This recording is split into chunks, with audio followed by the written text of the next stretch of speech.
Hello and welcome to part 8 of History Boffin's South Africa playlist. In the second of our videos that considers the period from 1910 to 1948, we look at the extent to which the country's economy developed in the decades after Union. This was a time of industrialisation and growth, and yet not everyone was to benefit from such progress, which was to be expected given the inequality and prejudice which had been built into South Africa's culture, society and laws. At face value, there is no doubt that South Africa witnessed a great change during this period. Remember that up to 1867, South Africa was regarded as an imperial backwater with little trade with the outside world, limited immigration, and very limited investment. However, mining had kick-started the country's industrial revolution, and this gathered pace in the early 20th century, despite the negative impact of the First World War and the Great Depression.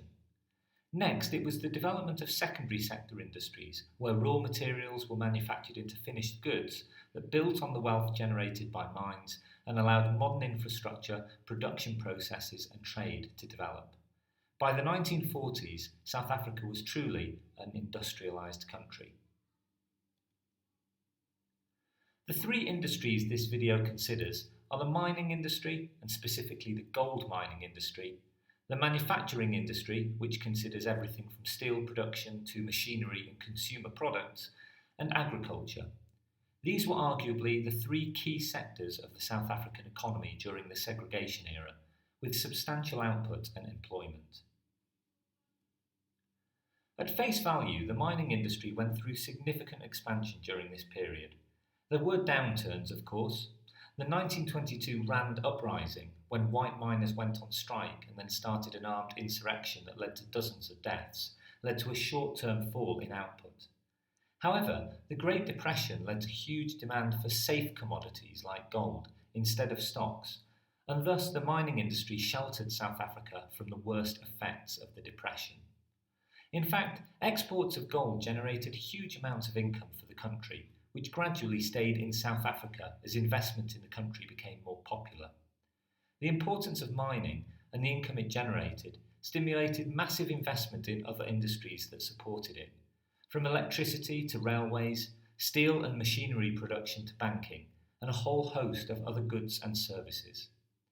Finally, over time, taxation of mining firms' profits became a major source of government income. By 1940, the government was taxing the industry to the tune of £22 million, which enabled it to increase the size of the public sector, invest in infrastructure, and subsidise other sectors, notably agriculture. The mining industry may have generated the initial capital for investment in manufacturing, but over this period, the factories and mills that manufactured goods grew to become a significant contributor to South Africa's overall economic output. The Tariff Act of 1925 protected certain domestic industries from international competition and encouraged global firms to build and produce in South Africa rather than export to there. Therefore, companies like Nestlé, Ford, Dunlop and General Electric all established significant presence in the country. Meanwhile, the South African government used some of its tax revenue to establish state-backed enterprises such as the Electricity Supply Commission, Eskom, and the Iron and Steel Industrial Corporation, ISCOR. These firms created significant domestic supply of materials and power that enabled continued economic growth. However, manufacturing sector growth was always limited to some extent by the small size of the domestic market. While some whites were beginning to develop the wealth that allowed the purchase of consumer goods, there remained many poor whites, Afrikaner farmers and unemployed who lacked disposable income. Meanwhile, blacks were underpaid and overtaxed, meaning the vast majority of the population could only purchase the most basic necessities. The agricultural sector is arguably the most interesting area to consider in terms of economic progress at this time. While there was growth, it was often dependent on massive subsidies provided by the government. The vehicle for this investment was the Land Bank, set up in 1912 to provide subsidies to those farms that wished to modernise. The hope was that yield per hectare, in other words the productivity of the land, would increase, making South Africa more self-sufficient. This approach failed, however, for two reasons. Firstly, politicians aiming to solve the problem of poor whites preferred employing more white workers over investing in modern machinery that would replace labour.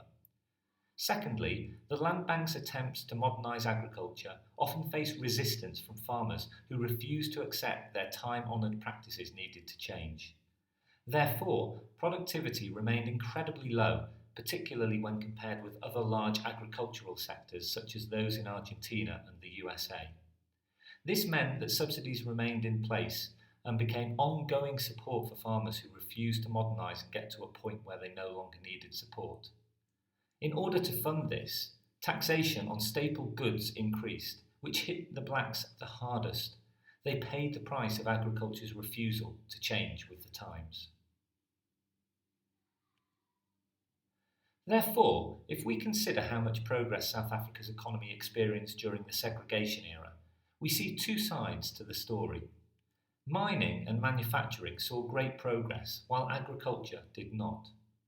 This simple continuum helps us visualise the answer to a question that requires a judgment and allows an overall conclusion to be made. For any evaluation questions, this is a simple yet effective way of planning, especially under time pressure. Detail could also be added to help plan the paragraphs to be written. Finally, it is vital to note that economic progress was built on the labour of non-whites, who were increasingly drawn into a migrant labour system that gave them few rights, little pay, and a lack of alternatives to working for the boss, the manager. On land, in factories, and deep underground, blacks worked long hours completing back-breaking work.